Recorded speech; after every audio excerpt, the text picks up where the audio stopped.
It's me, MC of Healthy by George. I come to you every Thursday and Sunday. On Thursdays, I talk about things that contribute to our health and wellness as we get older. And today, I want to talk about sugar. That one thing that I think many of us can't say no to. Welcome to Healthy by George. I want you to know that this is for informational purposes only, and it should not be considered as medical advice, nor does it have anything related to my employer. So it's always best for you to check with your own medical provider before you do anything that I recommend or for any medical treatments. So please join me, hit that subscribe button, and turn on notifications so you never miss an episode. So sugar, why is it so important? Well, one of the biggest things about sugar is that it is glucose. And when we consume any food, really, our body turns it into sugar because sugar equals energy.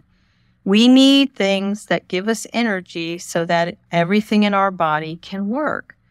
But what we are learning is that in ultra-processed foods, that the added sugar that is found in ultra-processed foods is 8 to 15 times higher than sugar that's found in almost anything else. And I think we don't realize just how much sugar has us addicted to many of the things that we think of in our food choices or drink choices, and we just don't realize how much this added sugar is doing to our health in the long term. I think of many of the drinks that are sold by coffee companies such as Starbucks and Dunkin' Donuts and all of that, because the added sugar in those drinks can be somewhere between 60 and 90 grams. And 60 grams is equal to about 12 teaspoons of sugar. That's a lot. I mean, can you imagine putting 12 teaspoons into something that you're going to drink? Well, that's what you're getting when you get some of these frappuccinos or some of these lattes or these specialty drinks. They are high in sugar. It's unreal.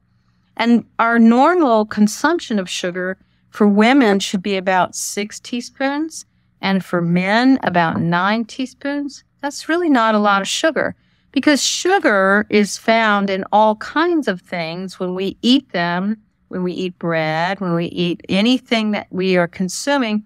Our body makes it into a form of energy. And that's why things become sugar by our liver, by our food process in our digestion system. And it's important to eat things that are not, directly a sugar product into our system, because it's a bolus that it hits us hard. And it's something that I think is contributing to our very high level of non-communicable diseases. So what are non-communicable diseases? Heart disease, diabetes, fatty liver, cancer. What are any of those things that kill us that are the top issues? Being overweight is caused by, they don't believe that obesity is really caused by consuming too much food. I think we're still really wondering why people are obese, and it's something that's more complicated than just saying they eat too much. I know that's the case for me. But sugar is found, we consume about 90% of added sugar. It comes from ultra-processed foods. And we have to really take a look at this, because foods in our normal day have such a high level of sugar, and it's not like we can look on the ingredients and just see glucose or fructose. There's so many names for sugar that's found in these contents that are listed on the back that sometimes you can't recognize it. And that's why now I look at that ingredients where it says how much sugar, how many added sugars, and that helps me understand. And if you see the grams, if you want to know how many teaspoons that is, you divide it by 5, and that gives you how many teaspoons is found in this item that you're going to eat.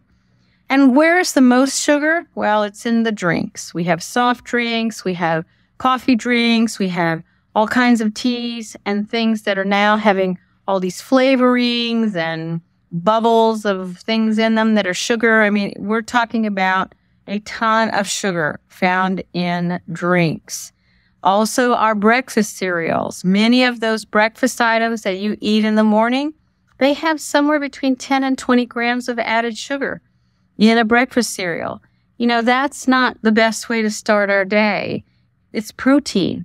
Also, any kind of packaged desserts, all of those contain about 30 grams of sugar. So we really have to rethink how we're consuming sugar, because it's about looking how we can eat things that are going to be digested slowly. Also, too, when we're consuming so much sugar, I'm going to tell you, I feel like my taste buds have been hijacked, because now I'm craving that taste. You know, when I used to drink some of the sugary coffee drinks, I would crave that in the morning or crave it in the afternoon. Me and a girlfriend of mine used to make it a habit to go get some kind of a mocha latte or something every afternoon. That's really ridiculous, because we're going to be consuming somewhere between 20 and 30 grams of sugar, and that's a lot of sugar. And to be doing that every day, that's not great for your health. So I'm really looking at how I can minimally eat processed foods. And additionally, when I am looking at foods that are processed, I believe that it's about trying to consume things that have lower sugar, more fiber, more protein, less ingredients that I don't recognize, because that's really what the problem is. I don't recognize some of these ingredients, so maybe they could be a sugar. I don't know. But it's like this is what's causing some of the largest problems in our non-communicable diseases: heart disease, stroke, cancer, fatty liver, diabetes. All of these things are really being impacted because we have such availability of these ultra-processed foods. And we're just not doing our body service by consuming these foods that have such high levels of sugar. Also, too, fast foods. If you look at fast foods out there, you can see how much sugar is added to some of the things that are available to you. Even if it's a burger, to make it more palatable, they may put in a little sugar. Never know, because one of the 4 ingredients that make it more palatable and more preservable: salt, fat, sugar, and there's one more, but I can't remember it right now. I'll think of it. But those are the top 3: salt, fat, and sugar. Those are the top 3. I know my dog is saying he wants to be on camera. He wants to be part of this. So reevaluate what you're eating when it comes to ultra-processed foods. Reevaluate. Are you one of those people who gets a Starbucks every other day, or a Dunkin' Donuts, or one of those drinks? Look at how much sugar you're consuming and think about how this is not helping you. Even if you have a normal body weight, these types of high levels of sugar are shown to be detrimental to us as we get older. Sugar is just not our friend. It is an enemy of our health. And we need to be reasonable. I mean, I find it very difficult to give up all sugar. I try to reduce sugar, but I'm like you. I love a good dessert. I love a good treat. I'm a cookie fan. I'm a donut fan. And I don't really want to see some foods as off limits, but I do want to recognize that and eat them in reason. But really what happens is sometimes you just crave these things, right? So be well, my friends. We have this one precious life. Let's work together to see how we can reduce how much sugar we're consuming.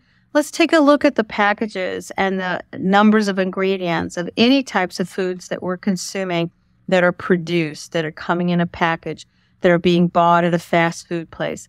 We need to be more intentional. I know I do. I need to be more intentional about how much sugar I'm consuming, because ultimately that's what's going to contribute to my health and well-being as I get older.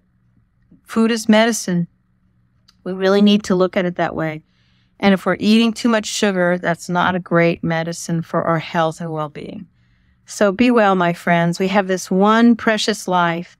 Let's both think about how we can reduce how much sugar we're consuming every day and make ourselves healthier and thrive longer into our old age, functional and doing the best we can in our bodies. See you next time. Bye-bye. So thank you so much for joining me at Healthy by George. I hope you found the information inspiring and that it encourages you on your wellness journey. Because remember, your body, your well-being are a most precious gift, and every tiny action taken daily can make a huge difference. I hope the information here is educational purposes and is not meant to replace your medical care. See your doctor and talk about what works for you. If you enjoyed today's content, don't forget to give it a thumbs up and subscribe to my channel. Your support means the world to me, and it helps me continuing creating content that inspires and empowers you to live your best life. Goodbye for now, and join me again at the next Healthy by George.